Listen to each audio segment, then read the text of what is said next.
Continuing on then, we move on to the afterword, because he adds a few other comments. As our author here, Gil Fronsdal, is talking a little bit about this. And he begins by saying that the earliest evidence indicates that the Book of Eights was originally an independent work. It has been housed in one of the 5 sections of an anthology of scriptures called the Sutta Nipata, or discourse section. The Sutta Nipata, in turn, is one of 16 texts placed within the later anthology called the Minor Collection, or the Khuddaka Nikaya. So that's the basic set there, which itself is one of 5 collections of texts which make up the Sutta Pitaka, or the basket of discourses. So those are all of the sutras in the Pali Canon. By one count, the entire basket of discourses contains approximately 18,000 individual texts purporting to be the direct teachings of either the Buddha or his disciples. The 2 other texts found in the Sutta Nipata are often considered to have the same antiquity as the Book of Eights, the poem The Rhinoceros Horn, and most of the anthology called The Book on the Way to the Other Shore, we mentioned before. One reason is that they make no reference to settled monastic communities. However, Buddhist monastics were intermittent wanderers during and after the Buddha's lifetime. And that could mean that the text was composed during one of those times and the Buddha or others were wandering. Linguistic evidence provides additional compelling reasons to postulate that these poems are among the earliest Buddhist literature. The meter, grammar, and vocabulary are old. However, because poets may use well-established and long-standing poetic elements, these linguistic elements are not sufficient evidence. So that's one of the things we have to be cautious about. Additionally, linguistic developments may have evolved at different times in different areas. So because of that, these may have been existing in a later period of time. The Book of Eights may have been composed in a different location. A canonical commentary called Analytical Explanation in the Khuddaka Nikaya section is an indicator that the poems are composed well before the canon was closed. However, we have no solid evidence suggesting when the canon was closed or if it ever really was closed. Well, another basis is that the 2 sutras mention these poetic anthologies by name, but we don't know the dates that those 2 sutras were composed. An ancient stone inscription from the 3rd century BCE seems to mention by name one of the poems from the Book of Eights. It is found in an edict composed by King Ashoka, who ruled much of India from about 269 BCE to about 232 BCE. So mid-200s, Buddha was basically 500, so about 300 years afterwards, give or take. Then King Ashoka's inscription provides the earliest epigraphical evidence for the existence of any Buddhist text. Again, the Book of Eights contains no mention of such core Buddhist doctrines as the 3 characteristics, the 4 noble truths, the 4 levels of concentration, the 5 faculties, the 6 sense bases, the 7 factors of awakening, the 8-fold path, the 12-fold condition of dependent arising, and also does not refer to psychic powers or depict Buddha in any supernatural way, a trend that grew over the centuries after the Buddha died. This, however, ignores the fact that different genres of text may emphasize very different ideas. Poetry, for example, is not a common place for referring to numerical lists. So the fact that there are no lists there doesn't necessarily mean that it is tied to that particular time frame. The sum total of all these reasons provides the best case for the Book of Eights antiquity. Tradition holds that the Buddha taught for some 45 years, long enough for him to have developed, elaborated, and systematized his teachings. The fact that some teachings might have been early does not mean that they should automatically be prioritized over later teachings as better representing the Buddha's core message. So he taught long enough that he may have reorganized and taught things in different ways later in his life as a part of that. So that could be the reason for some of the differences that we have here as well. We do have evidence that his teachings were valued by early Indian Buddhists. These poems seem to represent teachings that some early practitioners, perhaps even the Buddha himself, chose to emphasize. The importance or influence of the Book of Eights is not restricted to the Theravada tradition or even early Buddhism. References are made in literature belonging to other Buddhist schools or lineages in ancient India. And he lists several of those, and including Mahayana literature. And he lists several of those. The Book of Eights was preserved in a variety of Indic languages. Unfortunately, only one other complete version survives. It is a Chinese translation done in the 3rd century CE from an unknown Indic language. Sections exist in Sanskrit, some as quotations, Vashubandhu's Abhidharma Kosha and Asanga's Bodhisattva Bhumi. Manuscript fragments in the Indic language of Gandharan have also been retrieved from the Gandharan region of Pakistan. The Gandharan Empire was from like the 1st to the 5th century. Give you a time frame there. In fact, the oldest text of any kind existent text that we have is the one in the British Museum, which was from Gandhara and was dated to around 100 CE. So that would have been very early in the Gandharan Empire, if you will, and it may have originated even earlier than that, even though the version that we have has that kind of a dating. So there are also questions about the original title. In Sanskrit texts, it usually is called the Book of Meaning, but sometimes the Book of Eights. In Pali, eight also is a word which means meaning, goal, and benefit. So one theory is that the title Book of Eights is derived from 4 poems that have the 8 verses each, which I mentioned earlier on. That the title of each of the poems contains the word eightfold reinforces this idea. This possibility has led to the subsequent theory that the original core of the anthology was these 4 poems, chapters 2 through 5.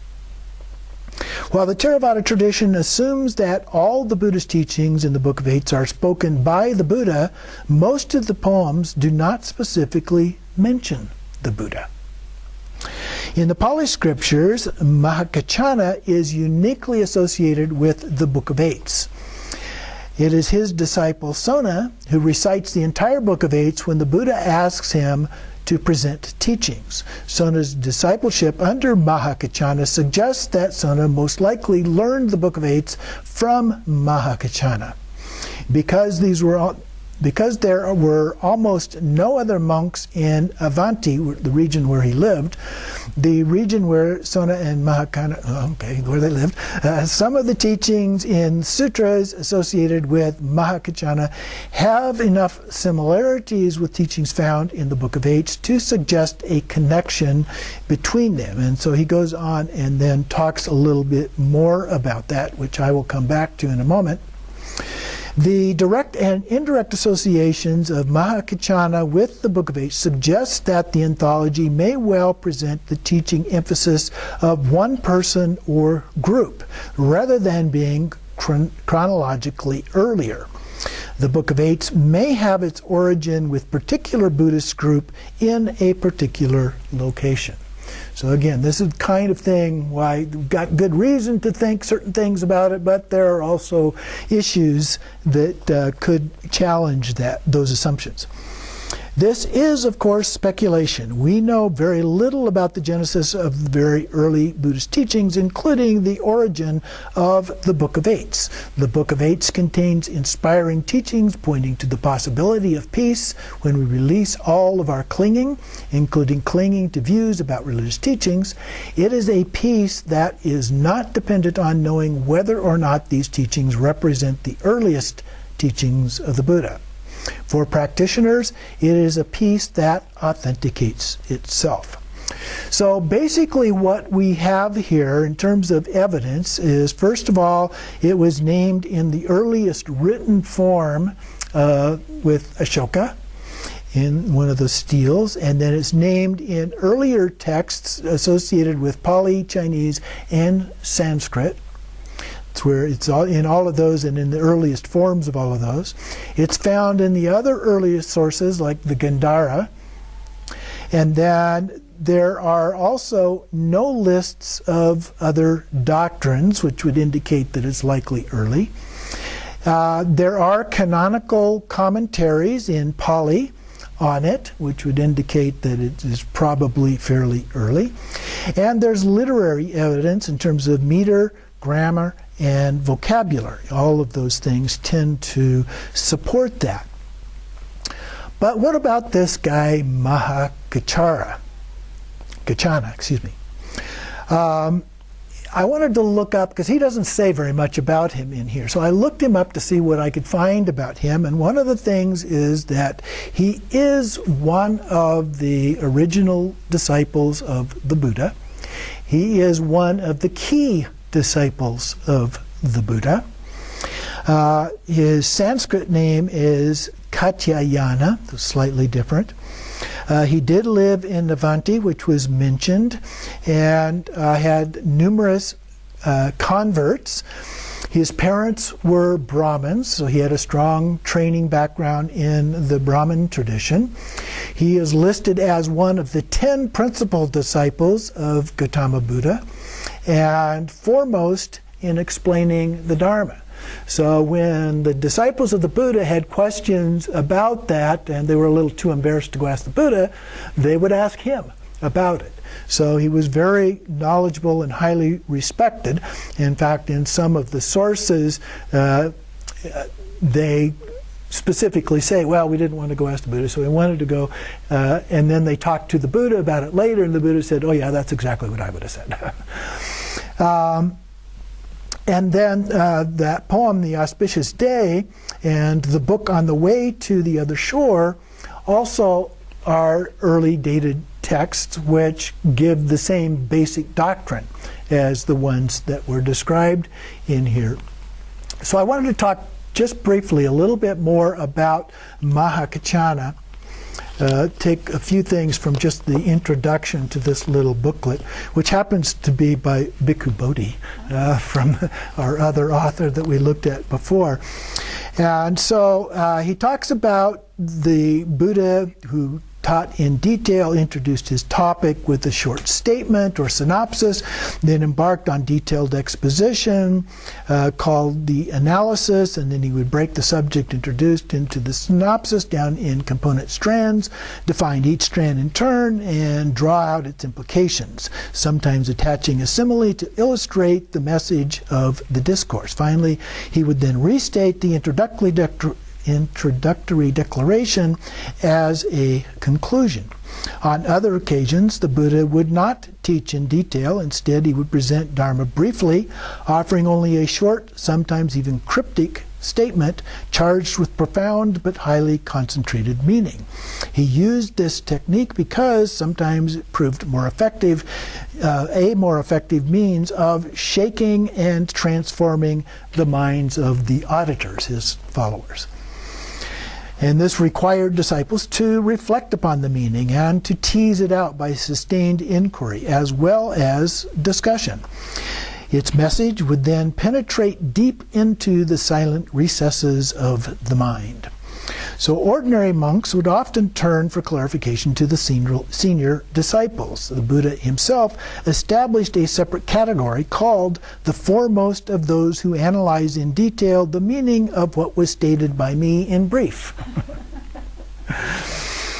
The bhikkhu who was assigned to this position by the master was the Venerable Mahakaccana.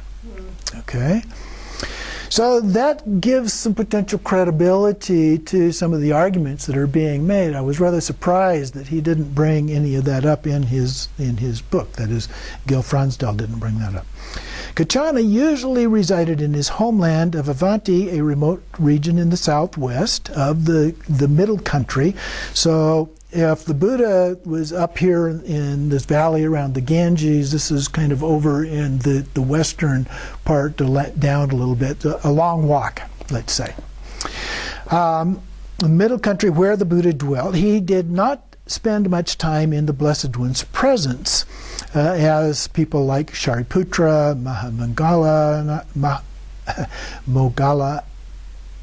Moggallana, get it all the syllables in there, and Ananda and so forth. Nevertheless, on account of the astuteness of his intellect, the profundity of his insight into the Dharma, and his skill as a speaker, whenever Mahakaccana did join the Buddha for extended periods, other monks frequently turned to him for help in illuminating the meaning of brief statements of the Buddha that had been causing them bafflement. In the Pali Canon, the discourses spoken by the Venerable Mahakaccana that occupy a place of primary importance, always methodically refined and analytically precise with astounding lucidity. So I think that gives, in addition to the things that Gil Fronsdal talks about in his book, gives some added strength of background to him and the sources that are related to this as potentially, we can't ever say for sure, as scholars in ancient times, but there's a lot of evidence that support that these probably were among the very earliest teachings of the Buddha.